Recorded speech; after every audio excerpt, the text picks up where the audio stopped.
जी, item number 95 calling attention notice miss Naima Kishwar Khan साहिबा आके बैठ जाए ना, आप बात कर लें। जी शुक्रिया जनाब स्पीकर साहब। जनाब स्पीकर साहब, मैं वज़ीर ख़जाना महसिल की तवज्जो अवाम में गहरी तशवीश का बायस बनने वाले फौरी अवामी अहमियत के मामले की जानिब दिलाएंगे जो साबका फाटा और पाटा इलाकाजात के लिए टैक्स और ड्यूटी इस्तिस्ना वापस लेने की तजवीज़ से मुतल्लिक है। शुक्रिया जनाब स्पीकर। जी मिनिस्टर साहब, आप statement, brief statement please. Bilal Azhar Kaini साहब। जी शुक्रिया जनाब डिप्टी स्पीकर। जनाब डिप्टी स्पीकर, ये मामला जो है ये बड़ी तफसील में बजट से पहले भी, बजट के दौरान भी डिस्कस हुआ था और इसमें मैं वाज़े करना चाहता हूँ क्योंकि यहाँ पे कॉलिंग अटेंशन में ये लिखा हुआ है कि withdrawal of tax and duty exemptions, तो इसमें मैं आज भी अक्सरियती जो टैक्स हैं वो एग्जेम्प्ट हैं फाटा पाटा में। फाटा पाटा में इनकम टैक्स जैसी कोई चीज़ नहीं है, चाहे वो पर्सनल इनकम टैक्स हो, चाहे वो कॉर्पोरेट इनकम टैक्स हो। बिजली के बिलों पर कोई टैक्स नहीं है और अब सिर्फ जो वहाँ पर चीज़ें बनती हैं या वहाँ पर चीज़ें बिकती हैं उस पर 10% तक एक GST लागू हुआ है और वो भी अभी भी प्रेफरेंशियल रेट है, बाकी मुल्क में 18% है। तो ये भी जो रेट तय हुआ था जो कि एक अगेन बाकी मुल्क से अभी भी बहुत प्रेफरेंशियल रेट है, ये एक तवील सियासी पॉलिटिकल प्रोसेस के बाद हुआ था। फाटा पाटा के हमारे बहनों भाइयों के साथ मशावरत की गई, उस कमेटी को वज़ीर आज़म साहब ने तश्कील दिया था और राना सनाउल्लाह साहब ने, अमीर मुकाम साहब ने, चेयरमैन FBR ने उस तवील प्रोसेस में हिस्सा लिया। तो उसके नतीजे में ये 10% GST का रेट उन चीज़ों पर जो फाटा पाटा में बनती हैं और वहाँ पर बिकती हैं ये लगाया गया था। मगर मैं फिर से दोहराऊंगा कि बकिया ना इनकम टैक्स वहाँ पे एग्जिस्ट करता है, बकिया मुल्क में 18% टैक्स है वो वहाँ पे एग्जिस्ट नहीं करता। बिजली के बिलों पर आज भी GST कोई नहीं है। जी शुक्रिया। नईमा किश्वर खान साहिबा टू आस्क वन क्वेश्चन। शुक्रिया स्पीकर साहब। स्पीकर साहब, जब इंतज़ाम हो रहा था उस वक्त भी, चूँकि मैं इस ऐवान का हिस्सा थी, उस वक्त भी हमने रिक्वेस्ट की थी और JUI वाहिद वो जमात थी कि जो इंतज़ाम के ख़िलाफ़ थी और उस वक्त भी हमने कहा था कि इंतज़ाम हमने आइनी अमेंडमेंट में किया था और 3% का और 10 अरब सालाना का और 10 साल हमने टैक्स छूट का एक ऐसा गेम किया। सिर्फ एक रेजोल्यूशन के तहत हमने ये किया था कि हम उनको 3% देंगे, 100 अरब सालाना देंगे।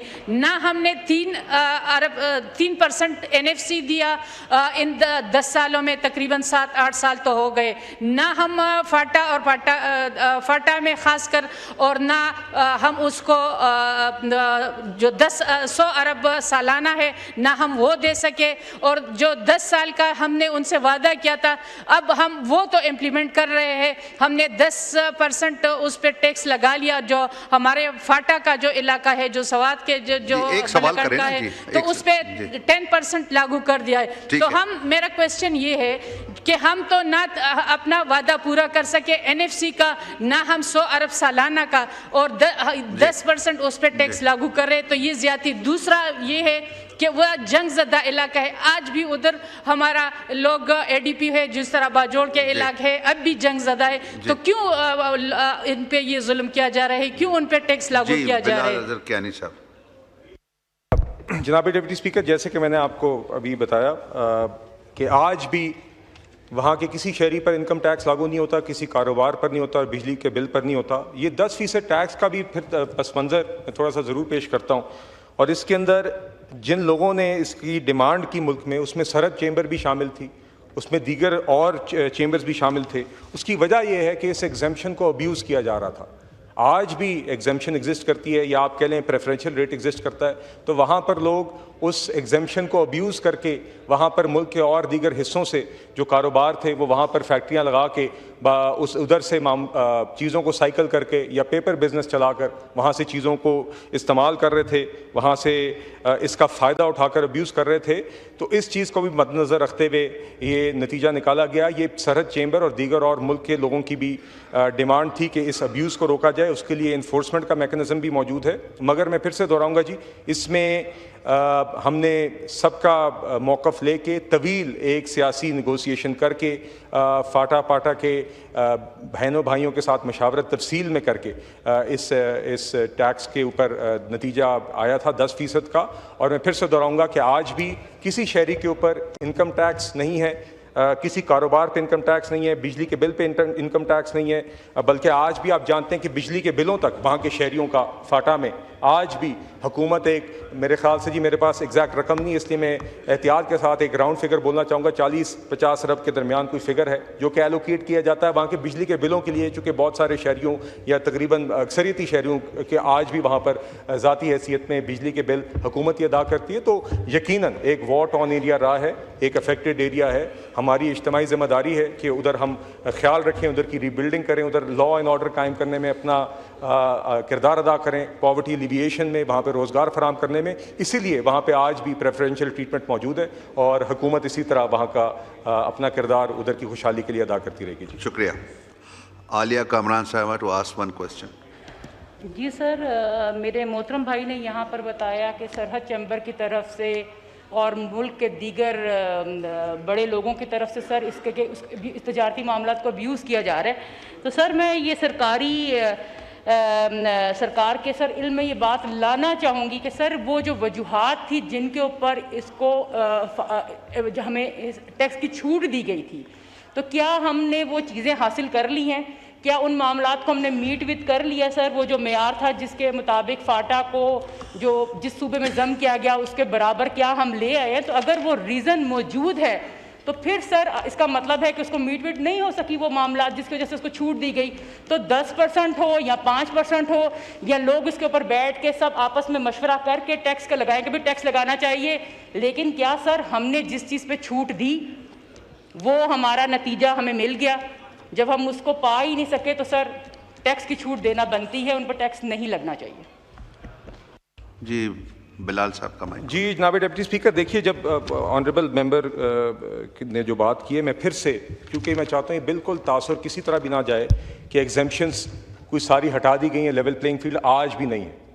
एक सिर्फ ये 10% का GST का टैक्स है, बाकी इनकम टैक्सेस नहीं है, बिजली के बिलों पर टैक्स नहीं है और आज भी बहुत प्रेफरेंशियल वहाँ पर ट्रीटमेंट है। तो हरगिज़ भी मैं चाहूँगा कि ये तासुर नहीं जाना चाहिए कि वहाँ पे कोई सारी एग्जेम्पशन रिमूव की गई हैं। सिर्फ एक टैक्स GST का वहाँ पे लोकली प्रोड्यूस गुड्स जो लोकली बेची जाती हैं उसके ऊपर 10% की हद तक टैक्स है। मैं आपको मवाजना कर भी देता हूँ जी, आज इम्पोर्ट या सप्लाई ऑफ गुड्स में बकिया मुल्क में 18% टैक्स है, यहाँ पर 10% है। बकिया मुल्क में विद होल्डिंग टैक्स भी हैं, यहाँ पे विद होल्डिंग टैक्स नहीं है। बकिया मुल्क में इनकम टैक्स भी हैं कारोबारों पर, यहाँ पर नहीं है। तो आज प्रेफरेंशियल ट्रीटमेंट एग्जिस्ट करती है, इसका एक जवाज़ भी है, हम उससे इत्तफाक करते हैं। इसीलिए एक तवील सियासी प्रोसेस के नतीजे में ये नतीजा निकाला गया। तो आगे बिल्कुल उधर के हालात को मद्देनज़र रखते हुए हुकूमत इस बैलेंस को बरकरार रखेगी, अब्यूज़ को भी रोकेगी और वहाँ के हमारे शहरियों के रोज़गार के लिए, तहफ़्फ़ुज़ के लिए, उनकी खुशहाली के लिए जो इक़दाम उठाने ज़रूरी है वो भी उठाती रहेगी। जी शुक्रिया। जी शुक्रिया। मिसबाउद्दीन साहब टू आस्क वन क्वेश्चन। एक सवाल पूछें प्लीज़। शुक्रिया जनाब स्पीकर साहब। ये जो कहा जा रहा है कि बिजली पर टैक्स नहीं है, वहाँ बिजली है नहीं तो क्या टैक्स लगाएगा? बिजली नहीं है, बिजली नहीं है फिर आप तहकीक करें वहाँ बिजली नहीं है। जनाब स्पीकर साहब मैं एक अर्ज़ कर रहा हूँ, मौका दीजिए। 14 अगस्त को आने में एक दिन बाकी है, लेकिन चंद दिन से 14 अगस्त अपनी शान बान की जलवा दिखला रही है। बहुत मुबारक दिन है, अल्लाह खैरियत से वो दिन हमें दिखलाए। ये दिन हमें बहुत बड़ी नेमत बता रही है। इस दिन हमने ब्रिटिश हुकूमत से आज़ादी हासिल कर दी। बहुत तवील मुसलसल जदोजहद की वजह से हमें ये मुल्क हासिल हुआ। आपकी तवज्जो और पूरी ईवान की तवज्जो इस बात की तरफ दिलवाना चाहता हूँ कि इस मुल्क की आज़ादी में जिस तरह मुल्क के दीगर अवाम ने हिस्सा लिया है, आज़ादी में कबाइल अवाम ने बहुत बड़ा किरदार अदा किया है।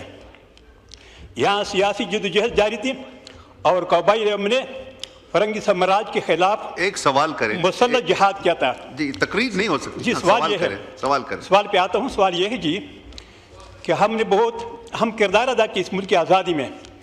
3 दहाइयों से बदकिस्मती से वहाँ बदअमनी की आग लगी हुई है। क्या वजह है? उसके साथ हुकूमत के साथ सिर्फ ऑपरेशन का मसला है। ऑपरेशन बदलते खुद एक बहुत बड़ी बदअमनी है, बहुत बड़ी तबाही है। 10 ऑपरेशन हो चुकी हैं, उसका नतीजा हमें पहले बताइए कि उसके नतीजे में हमें क्या अमन आया है, बदअमनी आ गई, ठीक है, बदअमनी बढ़ गई है। ठीक है, आगे आपका सवाल। जी जी जी बिलाल कियानी साहब।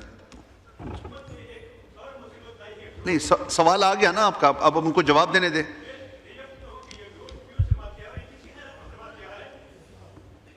माइक खोले,